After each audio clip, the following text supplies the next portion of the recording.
Hello, Thrive Nation. Today we've got one of the leading authorities on human potential. He's an international speaker and a best-selling author. Incredible book called Winning Relationships. Welcome to the show, Justin Cohen. Steve, thanks so much for having me. Great. Well, he's become an MNET superstar overnight, and we might sort of dive into those details, but stay tuned because this man's going to share a lot of wisdom. And the question I often ask many guests is, coming from the horse's mouth, who is Justin Cohen? Oh boy, we could get into a real metaphysical discussion about the nature of the self when we really delve into who is any of us. I happen to think that that we are protein cells, from the Greek word proteus, as in we can be many things, and I think that's important. I think it's important not to get too stuck in any sort of singular story of oneself. But Steve, for the I guess the purposes of this, if you really ask me who I am, I would say it's about my purpose. It's about my mission, and that's to equip and inspire people to realize their potential. And I do this through the various books that I've written, the various TV shows that I've been part of, and I hope that I do it right here on this podcast. Great. Thanks for that summary. At Made to Thrive, community is one of the two most important pillars for people to thrive. And I want you to just define what community is, and do we have multiple communities? Yeah, so, I think, we are social creatures, and we get an enormous amount of our well-being out of our connection with others. And I think it's really important that we choose which communities that we be part of and to nurture those communities, because, you've heard it before, your net worth is determined by your network. And I kind of like that saying because it's nice and short and snappy, but I also have a slight reservation about it because it's not just about net worth, right? And when I say net worth, I think people think in terms of financial net worth. And I mean your worth as a human being, actually. So way more than just your financial worth. But yes, your worth is largely connected to your relationships. There's no such thing as success without successful relationships. And so these communities are critical. It also has to do with a little bit of neuroscience here. Part of our brain, we're part of this brain called the mirror neural network. We mirror the emotions and behavior of the people around us.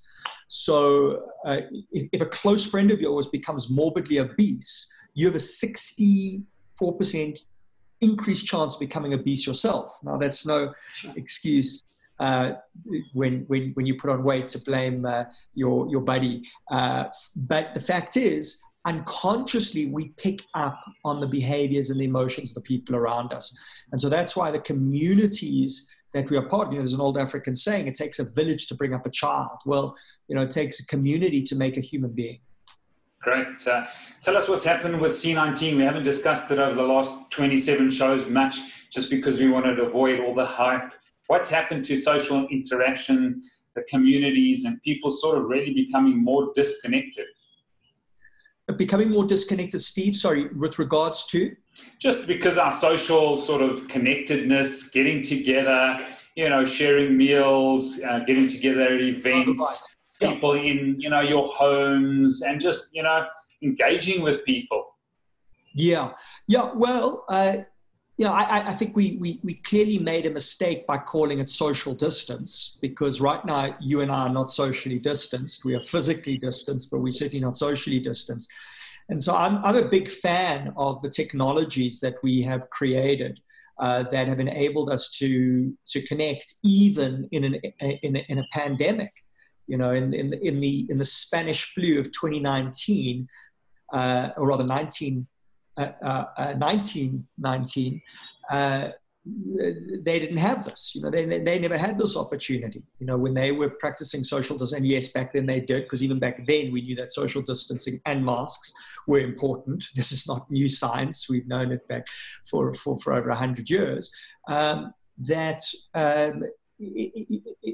People didn't have this ability to connect when they were in quarantine. And so I think we are incredibly fortunate. I think we are living in the greatest times in the history of humankind And I know that sometimes sounds surprising to people, but honestly, in terms of what we have available, yes, there's a downside. The downside, and if you haven't already, check out The Social Dilemma on Netflix. The downside is that social media has also amplified some of the worst attributes of humankind. The trolls have got a louder voice than ever, and of course the algorithms that Facebook uses to sell advertising, because that's really what Facebook is. As much as Mark Zuckerberg and Sheryl Sandberg would have us believe that they're all saints trying to just create beautiful new communities, no, actually what they've proven is that they're people who are maximizing profits over everything else. And that means that the algorithms that preference news articles and are the ones that tend to preference the negative over the positive. Why? Because the brain is more activated by the negative than the positive. And so that's why when you go into those networks, that's what you see. And of course, junk news, disinformation, fake news, conspiracy theories, all these lies and nonsense, unfortunately, have got the greatest megaphone in the history of humankind as well. Fortunately, I think they're aware of it, and they're going to start doing something about it. But yeah, so I have reservations, but I'm also really excited about what we have available to us that is really unprecedented. Great. I'm going to sort of just dive a bit deeper into that social distancing versus physical distancing. I did a little Facebook sort of campaign saying it's more about physical distancing and social distancing. They've used the wrong word. In fact, my 4-year-old daughter said to me, "Dad, what is social distancing? What does this mean? Can I get closer to someone? Can't I get closer to someone?" Why did they use that word, Justin? I don't know, Steve. I really don't. It just doesn't make sense. It just doesn't make sense. I think there's probably many words that get misused, and language is important because language doesn't just represent reality, in this case, misrepresent reality, but language can also create reality. And so when we talk about social distance, we can feel more distance than we actually are. And we need social connectedness, social engagement, social closeness more than ever before in these times of uncertainty and instability that people are going through from an economic point of view, from a medical point of view. I just cannot understand why there hasn't been a greater stance against this sort of social distancing in this country and abroad. It seems like we've almost just laid down and let it just sort of run over us. Yeah, I think fortunately we are connecting despite the language. Of course, it's more challenging, but I think we're seeing. I'm no futurist. I always joke there's two kinds of futurists: those who don't know and those who know they don't know. I don't think anybody truly knows, but we are seeing some trends right here and now. I mean, certainly I know with many of my clients who are able to get back into the office are choosing not to get back into the office. I just did a motivational session actually for MNET this morning, and that whole team that I spoke to could actually be back at the office, but they're not, because actually they've realized they don't have to be. And so there are some upsides, because what we're seeing is increases in efficiency, increases in time availability, because you're not in the car, you're potentially increased connection with family. Of course, there's a downside to that as well, as we've also seen increases in domestic violence. So, there's always a shadow. There's a light and a shadow. There's a light and a shadow.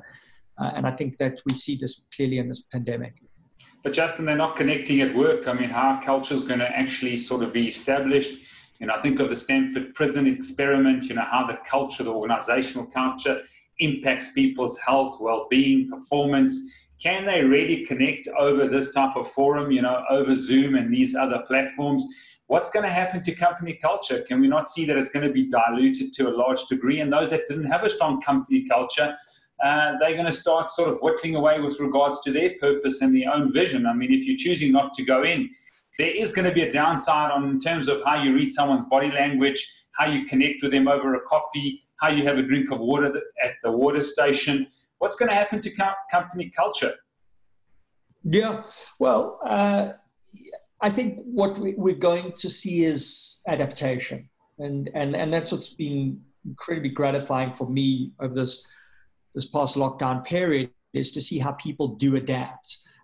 And I think the technology is going to improve as well. So we are going to be moving into a VR world, or augmented reality world, where, you know, this experience will be enhanced. So you're quite right. I mean, right now we lose out on certain nonverbal communication and even very subtle micro expressions that don't actually transmit. But I think that's going to get better and better. Listen, we might go right back to where we were before, you know, but I don't know. I'm not convinced. I mean, certainly even what we're seeing in New York and London, we're seeing very similar. Okay, they've now, there's a bit of a second wave going on there, but even when they again could go back, we were seeing that many, not all, but many weren't. So I think it's a hybrid. I think we're going to be doing both. I think that, you know, we always said that it was quality over quantity. And I think what you might happen is, yes, you'll have more teams might decide once a week we're going to get together and have real quality time together, or we're going to do creative collabs, but outside of that, we you know, it's not either or, it's and. Great. What about the lack of physical touch? You know, we're physical beings, and you know, there's a lot of endorphins and pheromones and these things that are released when we embrace one another, shake one another's hands. It's been around for generations from cultures, how we embrace one another. What's going to happen to the human psyche and the emotional status of people by not having this no-touch zone? You know, even my 4-year-old daughter, my son's a bit older, 16, but, you know, I've noticed that there's a sort of apprehension to touch anything. We engage the world with touch, with our hands. We getting sort of stimuli from our environment, from people. What's going to happen to the human emotion? Well, you know, of course, at home, you've still got connection and you've still got touch.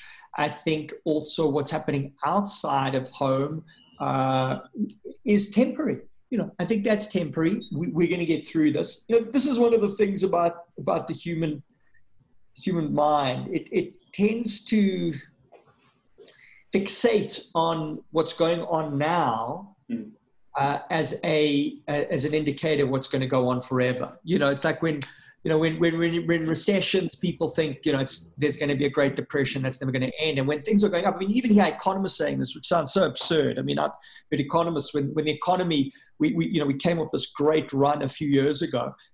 This might have actually predated 2008. I forget, but I remember, you know, there were certain economists saying, oh, well, maybe there will not be a recession anymore, you know. And it's like, well, dude, I don't know. I mean, if we look over time, that's what we see. Now, look, I'm not saying that at some point something else is going to happen, but again, it's this sort of present evidence bias. Yeah, I just made up a new term. You know, it's like whatever's going on now means it's going to go on forever. No, it's short term. And hey, you know, the Spanish flu killed 50 million. Corona hasn't hit 2 million. And so I think we're doing pretty well comparatively. Well, I hope you're right, Justin, because I've seen people sort of, and maybe I've got to find out the Greek word of the phobia to touch others. And I hope, you know, in my parents' generation, I don't think it's ever happened where you haven't embraced physically or touched someone. They didn't know anything of the sorts, you know, they just embraced. So I hope you're right. I hope it's just something that's going to pass, and we're going to look back and say, hey, hang on, we're touching and embracing, engaging with one another. You know, my 6-year-old son, very physical, needs to get physical, needs to wrestle, needs to engage. And that has stopped with a lot of his mates, and there's distancing and those things. But I hope you're right with that. I do want to move on to just about community, why it's so important, these social sort of connections. The Blue Zones talk about these social, you know, circles where people engage, the healthiest people in the world, the highest percentage of centenarians in the world on these Blue Zones, where they've got strong social structures and they've got often 3 generations living under one roof. How important is your community and multiple communities for your health and for your performance? Well, you know, absolutely. You know, we depend on our relationships, so it is critical. But I think it's the quality of the community. So it's in what sort. You know, if you're in a community of, you know, thieves, and murderers, that's not such a great community. If you're in a community of people who, you know, are partying 24/7, and I have nothing against a party, but if that's all that's happening, that's probably not a good idea either. So you have to choose the community because you're going to be influenced by the community. So yeah, I would definitely say it's the nature of the community. We are way more interconnected than I think we realize, and we think of ourselves as these sort of self-contained individuals that are largely self-determined, but our behavior is so strongly affected by the people around us that it's really important that we choose correctly. Great. Tell us a little bit more about the neuroscience of what's happening, if you can sort of dive deeper into, you know, all the endorphins and neurochemicals that technology brings. I mean, they've shown you get a little dopamine hit every single time you get a Facebook like. There's this dopamine dependence and this sort of hedonic sort of culture that's developing. There's not the long-term satisfaction of pushing through, you know, developing things like oxytocin and serotonin. I'm concerned about this digital age and just what's been happening from a, you know, digital addiction. Tell us a little bit more how that's affecting people's psyche and emotions. Well, yeah, I think you said it, Steve. You know, we are really becoming more and more a culture of instant gratification because we are able to get gratified so instantly. You know, if you think about it, in the old days, if you wanted to, you know, get a new album, you know, you'd have to go to the record store, and you know, you'd have less money. We are wealthier today than we were back then, just on average, and things are cheaper. So you would choose very carefully. You'd listen to a few albums, perhaps even at the store. You know, you'd make your purchase, you put it in your bag, you get on a bus, you'd come. You know, here now you go onto Spotify or Apple Music, and it's boom like that, right? It's instant. Now,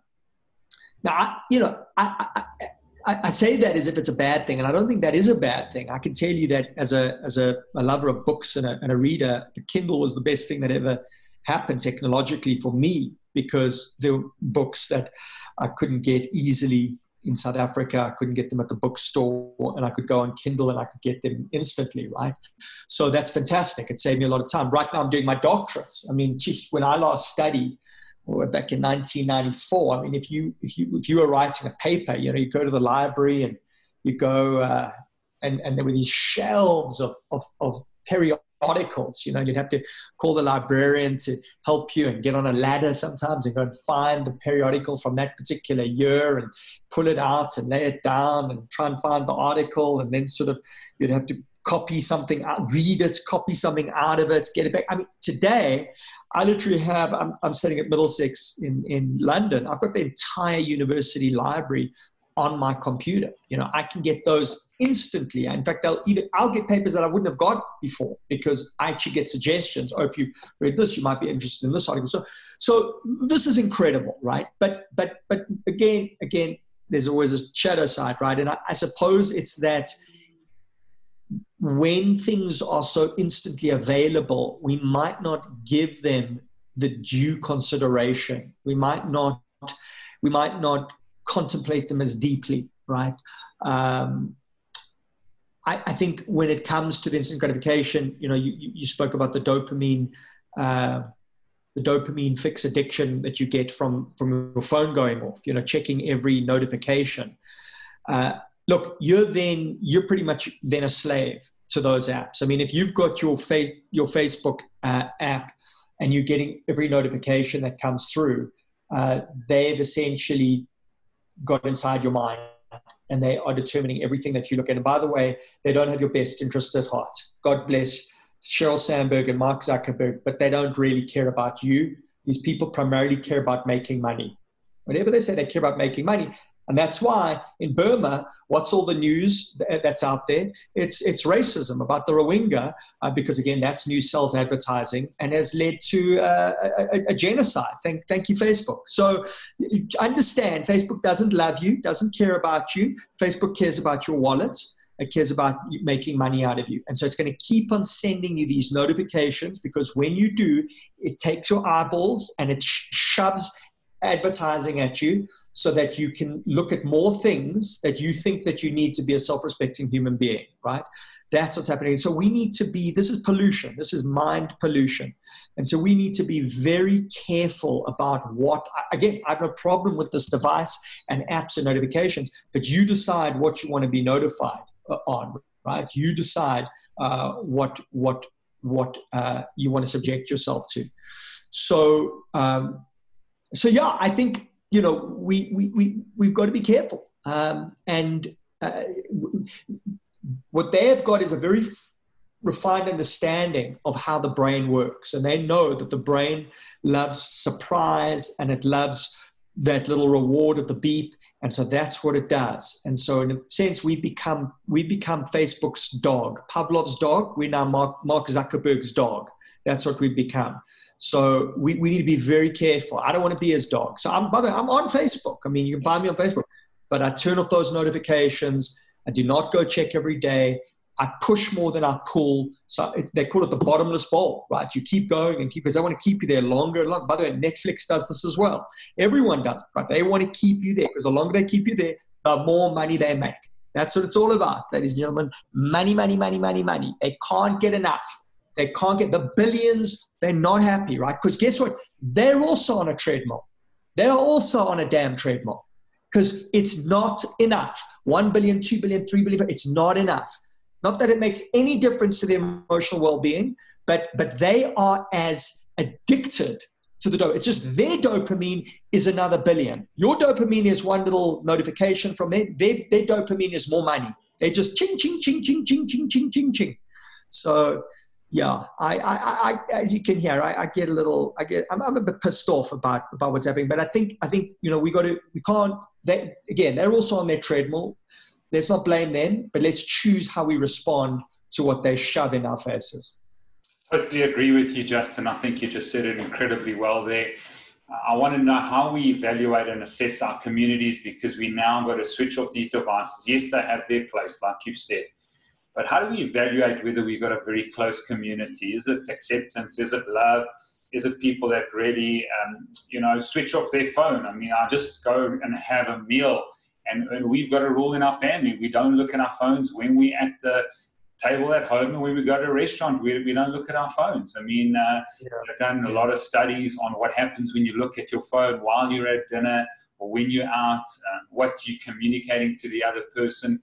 But my essence of my question is, how do we evaluate whether someone is really part of that close, united community that really has your best interests at heart, that really wants to see you flourish? It's not about them and their agendas, but it's about you flourishing. How do we truly assess that? Because a lot of people, and we've seen this on social media, is people are around when you're successful, you've got money, you're doing things, and then as soon as those things, you don't have them, they disappear. How do we really assess that? Well, I think it's important to also know that the people in these communities, these social media communities, are not real people. They're not. I mean, I'm not real. That's not me on Facebook. I mean, I'm not lying, but you're not seeing the full me. You're seeing the best part of my life, right? You're seeing when I've just done, great conference. You're not seeing when I'm sad, when I'm frustrated. You're not seeing my worst self. So you look at this and you think, wow, look at this guy. Geez, he's it's all these cool things, and he's got this and he's got, well, no, that's what, by the way, I mean, look, listen, I actually like the term Facebook because it's certainly in some sense, it's like a photo album. So even back then, what were photo albums? You didn't put, you didn't take a photo of the fight that you had with your spouse. So you didn't take the photo of, somebody yelling at you and put it in your photo album. You put the best images. And so we do the same thing. And that's fine. I mean, I do it. Truth is, what I quite like about that is that I treat Facebook like a photo album. I want to remember those beautiful moments. So they're there. But don't judge me by those, because that's a small slice of my life. And the problem is, this is one of the big problems. This is what we saw, which is just so upsetting, is that, and I really, to anybody who hasn't watched it, you check out The Social Dilemma, is that girl suicide has increased. I think the figure is 120%. It's a crazy, it's over 100. In other words, it's more than doubled. since the advent of social media on mobile phones. And look, that's correlation, not cause. So we can't say 100% for sure that that's the reason. But it certainly seems that one of the problems, and of course, younger people being less discerning, adults also not necessarily that discerning. I know some young people even more discerning than many adults, but younger people, when they see these images, right, and they see these idealized versions of other people's lives, and what does it make you do? You go, gee, what's wrong with me, right? You know, I don't have that, or I don't look like that, or I'm not as pretty, or I don't have that object or that piece of clothing or whatever it is. And by the way, they're probably saying the same thing about you. They're looking at you and going, wow, look at that, look at that, look at that. We're all, come on, we're all just putting forward our, you know, these sort of perfect versions of ourselves, and that seems to be part of what's going on here. That is, and this is why the research shows that more than 50% of people feel worse about themselves after going onto social media. Worse about themselves. So it's not even a drug that actually has a lot of longevity. Like, I don't know if they maybe feel pretty cool while you're on it. You've got the dopamine and you're like, what am I going to see? What am I going to see? What am I going to see? And then you're off it and you actually feel pretty shy. So, you know, this is not psychologically healthy. This is really not psychologically healthy. You got to, I'm not saying you have to shut it out of your life completely, but we certainly need to limit it. So in answer to your question, you know, how do you judge a community? Well, that is a community, but I would say just you know, what those community members, you're not necessarily seeing them. And I'd say real, you know, communities maybe would be groups, and of course there's a lot to choose from. And the ones that you want to choose are the ones that are that have people who represent what you want to be. You know, be with who you want to be. Be with who you want to be, because it's contagious. I'm going to push you a little bit there, Justin, because I think this is so crucial. You know, people talk about friendships on Facebook, my friends, or they talk about acquaintances or friends at work. You know, take your good friends. Now, how do you know they're good friends? How do you know that they've got your back and they're not going to disappear, you know, when it really gets tough for Justin? I mean, there's just so many people that just don't have these deep, you know, relationships that they can sort of bank on and trust. How do people make that call? Make the call. Sorry, Steve, I'm not sure I get your question. Make the call. How do they make the call or make the assessment that these people are in it, you know, for me, they're going to stick with me? I mean, you know, friendships come and go and people just move off and they just disappear. And I just think of my grandparents in the village, you know, call it whenever. They had lifelong friends, and these people lived and died for them. They had their kids in their homes. They trusted one another. You know, these days, can you trust anyone? I mean, that's the sort of common adage that's out there. It's really hard to see what's happening to deep, meaningful relationships where you can trust other people. And it seems like people would forfeit those for spending 6 hours on Facebook, like we've just mentioned. Yeah, you know, I think, look, relationships are... they're complex, and I don't think there's any guarantee, right? You know, people will let you down at times. You know, sometimes they'll surprise you. They'll pleasantly surprise you. You know, I think initially, obviously, we've got to choose who we enter a relationship with, and we'll do that based on common interests. And you know, I think a really important attribute. In fact, I think this is rated as the most important attribute in romantic relationships. Particularly that woman rank, I think certainly close to near the top, is kindness. You know, is somebody going to be kind? Are they going to be caring? Are they going to be compassionate? Because again, you know, you could share the same interests. Somebody could be a lot of fun. They could be very charismatic. They could be, you know, funny. But if they don't care about you, if they can exploit you, if they're psychopathic, it doesn't matter how wonderful, charismatic, good looking, smart, rich they are, right? So I think probably your most important attribute you're looking out for is, you know, kindness. Are they kind? Are they caring? Have they got your back? But, you know, even people who are kind, some have their lapses. You know, nobody's all kind all the time, and we all mess up at times. And I think it's important to be forgiving as well, as long as the person is committed to fixing whatever has happened, because you don't want to find yourself in a situation where, you know, they keep doing the same thing and you keep getting hurt or exploited. So yeah, I think a good barometer is how you feel. How do you feel in the presence of that person? You know, do you feel good? Do they care about you, or not so good? You know, are they often dissing you, or, you know, making jokes at your expense? And I think that's something that many people can feel, and I would be attuned to that and figure out, you know, is this person right for me or not? No, it doesn't mean that they, you know, that they're always going to tell you what you want to hear. You know, there's an old saying that a new friend tells you what you want to hear, an old friend tells you what you need to hear. You know, and so an old friend, you know, can just because, you know, you've got hopefully a good relationship with a lot of love and kindness, it doesn't mean that they can't criticize, or, you know, or point out when they feel that you've done something, you know, that needs some attention, right? So I think, yeah, I would say compassion and honesty, yeah, are good attributes to look out for. But that doesn't mean that they're going to get it right all the time, right? Yeah, great. Because Got you. Being compatible. I'd like a piece of advice from you, Justin. These teenagers these days sit right next to each other, SMSing each other, getting on Instagram and DMing each other. There's almost no value to really look people in the eyes and, you know, engage with them and put their phones aside. You know, what can you say to the new teenagers and the new kids and the new generation? How important it is to put that phone away, and how is to actually make eye contact and engage with people without using these devices?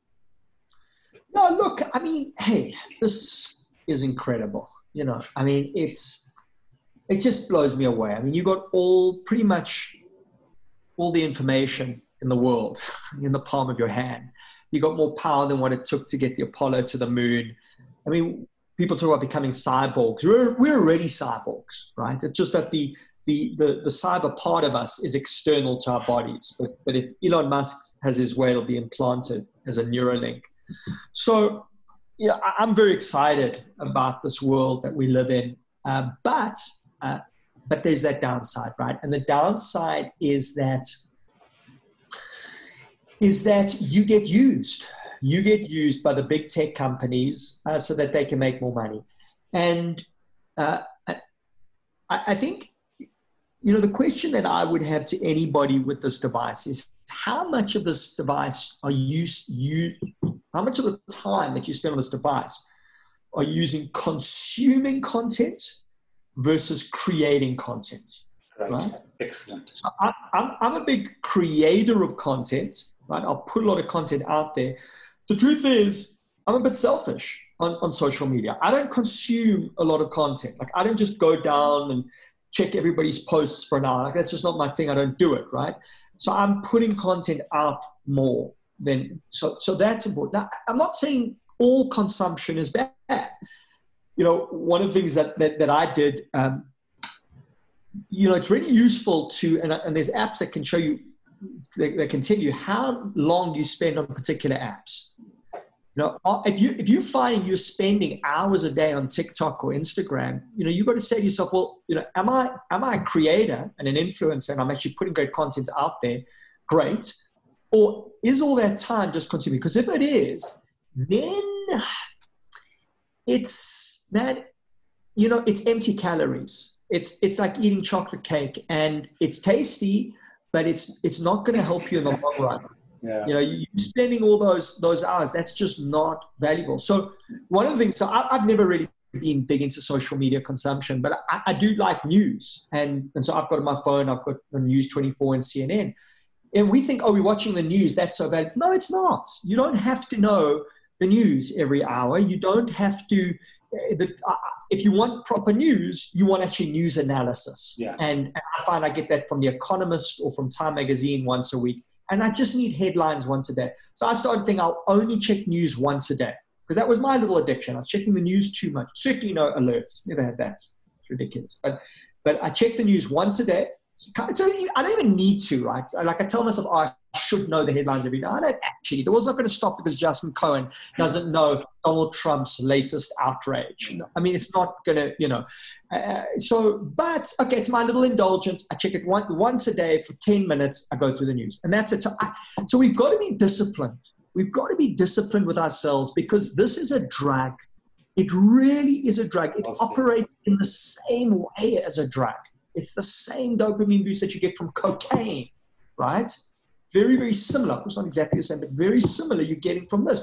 So you got to really be disciplined. And so, but there's some lovely stuff here, right? So blinkers, there's book summaries. So that's something that I like. So if you're on the toilet, you want to go on your phone, what are you going to? Are you going to fake book so that you can feel worse about yourself when you come off? Or are you going to Blinkist and reading a nice book summary, which is actually going to help you? So the question is, folks, does it help or does it hinder? Is it going to help you in your life or is it going to hold you back?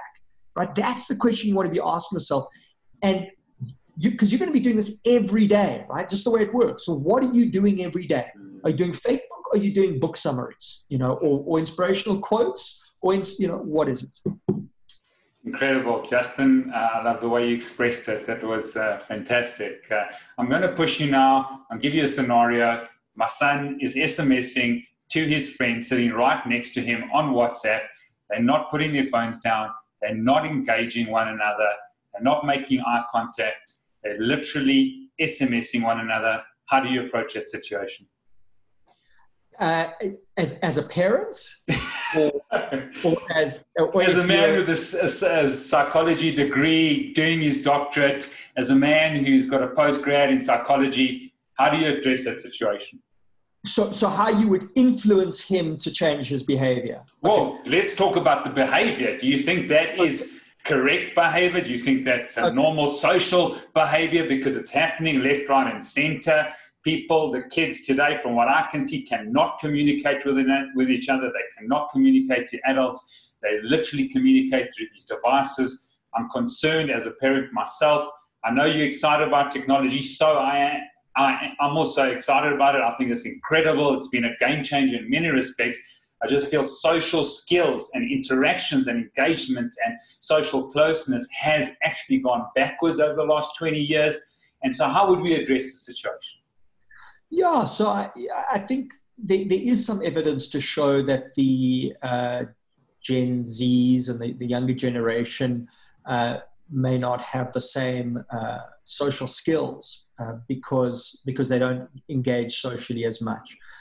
So I think that there is an issue there. The question is, how do you influence, as a parent? Because I think, look, here's one of the things that perhaps every parent out there should be very clear about. There's three ways to get something done. One, do it yourself. Two, pay someone. Three, forbid your teenagers. Like anything that you forbid a teenager to do, they're going to want to do. And this is actually, it's called the reactance effect. And the reactance effect is our aversion to being pushed. Right? Nobody likes being pushed. Adults as well, right? That's why one of my books is Pitch to Win. And that's how hard selling doesn't work because people don't want to feel pushed. So it's tough, right? Because how do you make it known, right? With just taking the phone out of their hand is probably not going to be that effective. So I think what's important here is to, I would say, highlight the impact of this. So wherever possible, give people a choice, so even a limited choice is better than no choice. So certainly as a parent and, depending on age, sometimes you are going to say no, but even saying, look, you can be on the device, but it's time limited.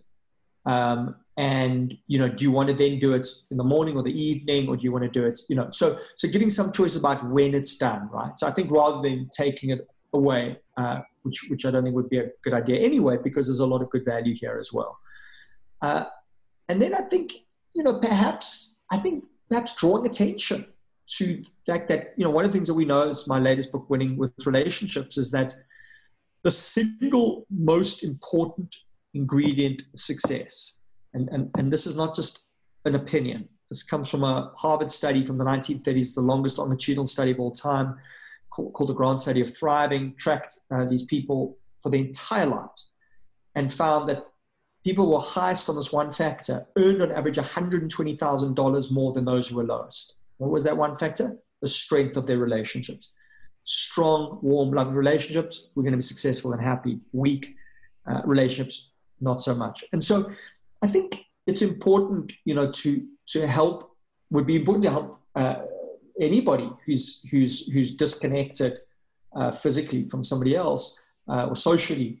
In this case, there's an example of almost physical connection but social disconnection. To see to see why that's a problem, to see how, in fact, social skills, getting that right, getting the nonverbal is really going to help them, because everybody wants to be successful. Everybody wants to be happy. And so if you can link the behavioral change to a positive outcome, that I would imagine is going to be the most motivating thing that you can do. They can say, okay, look, I'm not just doing this because dad said so, because mom said so, because somebody thinks this or believes this. Actually, I'm going to do this because I can see that this is important. This is a skill that I've got to develop if I want to be successful. So I would link it to some sort of future outcome. And listen, it's different for everyone. With regards to your son, I'd say, listen, if he's got an idea of what he wants to do with his life, it's like, well, what do you want to do with your life? Where do you want to go? Now, whatever it is, you can make a connection, because whatever he says, whatever that career is, whatever it is, it's going to require great social skills. And so once he's clear, that's what I want to do.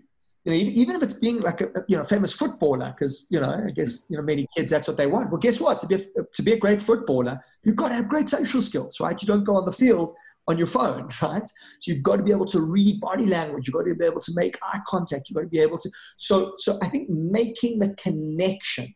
I know when I grew up, it was just kind of like, you just did it, or you got smacked if you didn't. And I just don't think that's very effective. In fact, I know it's not very effective. You really want to make the connections for them. Right. And on my son's behalf, he's incredibly good at limiting his device. I gave you sort of an example there, hypothetical example, because he struggles with how many people on their phones and iPads within the school environment, within the classroom, within, any situation. So I think he's grown and realized that people that have good EQ or good social or SQ are able to engage and interact and connect with people. And I think the new generation are losing that, and they're losing it fast. And that's been one of my concerns with C19. But as we come to the end of the show, I've got a couple more questions, Justin. I've been an executive coach, a health coach for many, many years, helping people, change lifestyles, walking the road with them. And what I found, and the research sort of confirms, is that, if someone's trying to lose weight, they'll lose weight, but within 3 months or 6 months or within 5 years, they've gained that weight and even more weight. What are your key sort of tips or hacks or, advice that you can give people to maintain their transformation? Yeah, weight loss is, I never realized that there's a little more complexity to it than I had thought. And Steve, this is way more your wheelhouse than mine. But, I always used to say, you want to lose weight, move more, eat less, right? And to some degree, that's true. But we had this TV show, The Biggest Loser, which was these people who had, many of them were obese, morbidly obese, lost huge amounts of weight. And then we saw not long after, I think in many cases it was months, sometimes not more than a year or two, they put the weight back on. I think over 80% of people on those shows put the weight back on, and more often. And it was clear that it wasn't always because sometimes it was because they were eating more and not exercising, but that wasn't always the case. Losing weight in that very, very dramatic fashion is not always ideal. The body then thinks that it's in a famine and actually starts to hang on to fat more. So there is some complexity around weight loss, and I've become much less definitive about this.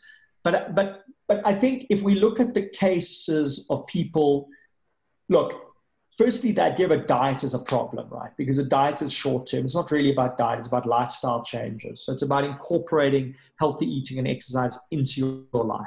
And if you do that, then you'll sustain. If you're just doing, I'm going to go on a diet so that I can, get into my ideal body for a wedding, well, that's almost certainly not going to last, right? Because you've lost in the motivation once the wedding's over.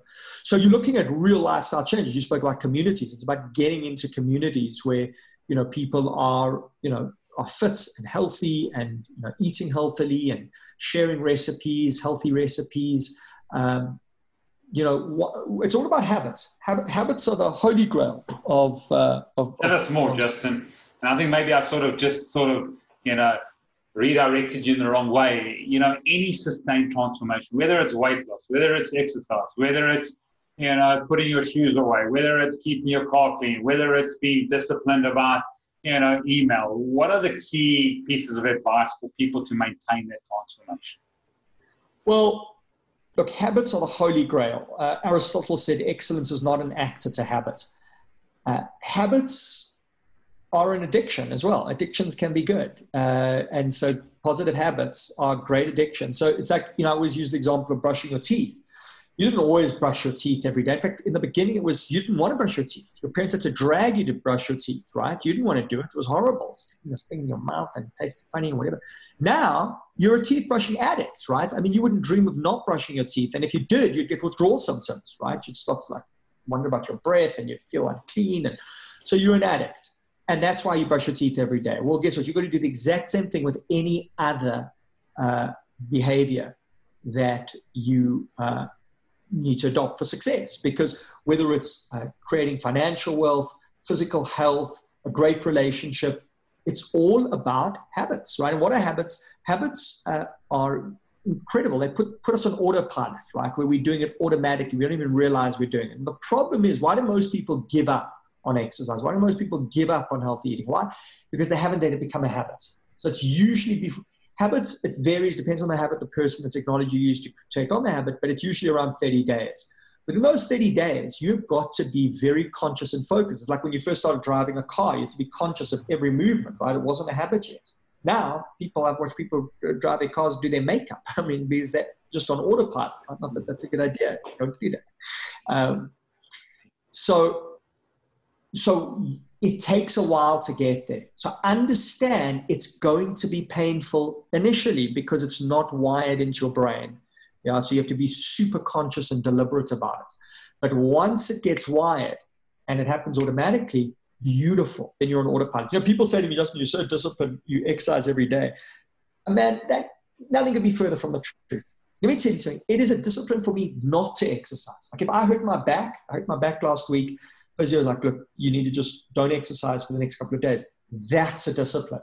Why? Because I'm so used to it. I've been doing it for years and years. I get the serotonin boost. I get reductions in adrenaline. I'm addicted. I'm addicted to exercise. It's not that I exercise for hours and hours every day. I actually only exercise for 30 minutes. And it's actually not always very intense exercise, but it's exercise. And I find that gives me a real emotional boost. But it's a habit. I do it without even thinking about it, right? So once you're there, so what I would say to anybody who wants to create lasting change, you've got to understand initially, it's not going to come easily.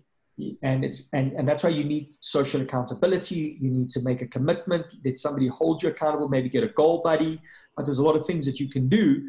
But most important is understand this is not just going to happen. It's going to take some time. But when it does, when the habit kicks in, beautiful. You're an autopilot. Fantastic. Great. You've become a sort of an MNET TV star, and well done to you. But tell us what you've learned in the last sort of 6 months going through the process and being on the box, and what is like a couple of sort of really key things that you've learned that you'd like to share with the audience? Well, Single Wives is a show that I'm really proud of. When I was initially contacted by the producers, I was a little skeptical because I'm not a dating guru, and I didn't want to be doing another dating show. But I was really gratified to get to be part of a lot of the interventions, the creation of the challenges that the women go through. And so for me, this is really a transformational show rather than just finding the love of my life. Because I think what most people are realizing by now is that, you've already found the love of your life. It's in the mirror. It's just that most of us don't realize it. And so realizing your own value and also taking care of yourself and enhancing your own value, right? And becoming more of the person that you want to be. That's what the show's all about. And so I'm just really, really proud that, to get to make a show like this, and that MNET have chosen to put a show like this on primetime TV, 7:00 on Thursday nights. It's a great slot. And it's a reality show. I think a lot of reality shows are about breaking people down, and because, unfortunately, the human mind gets a bit of a kick out of that, but it's just not very nourishing, right? It's like the empty calories we were talking about earlier. This is nourishing TV because you're going to watch it and you're going to be entertained. It's pretty dramatic. There's lots of twists and turns. But at the same time, you can get some ideas about how to transform your own life. Brilliant. Well, thank you so much for your wisdom, your time, your expertise. I wish you well and declare sort of favor and blessing over you that you will go from strength to strength, not only in South Africa, Africa, and internationally. Give us your social handles where people can find you, or your website address so that people can engage with you.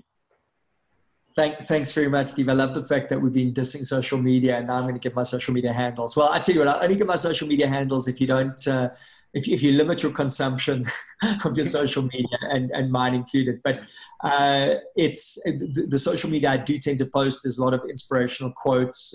It's not just pictures of me on of my best life. So I hope you will get some value out of it. So it's Justin Presents. So firstly, anybody who is interested in connecting with me, my website's probably the best way to do that is go to www.justinpresents.com, justinpresents.com. And there's lots of free content there, inspirational content. And then LinkedIn is also Justin Presents. Instagram is Justin Presents. And Facebook's Justin Presents. So actually, Justin Presents is probably the best way to connect with me on any of those platforms. Great. Well, thank you so much, and look forward to physically meeting one day. But I'm very grateful for your wisdom and who you are in South Africa. Very proud to have you in this land. Thank you very much, Steve. That's very kind of you, and thank you very much for having me on the show. Keep up the great work.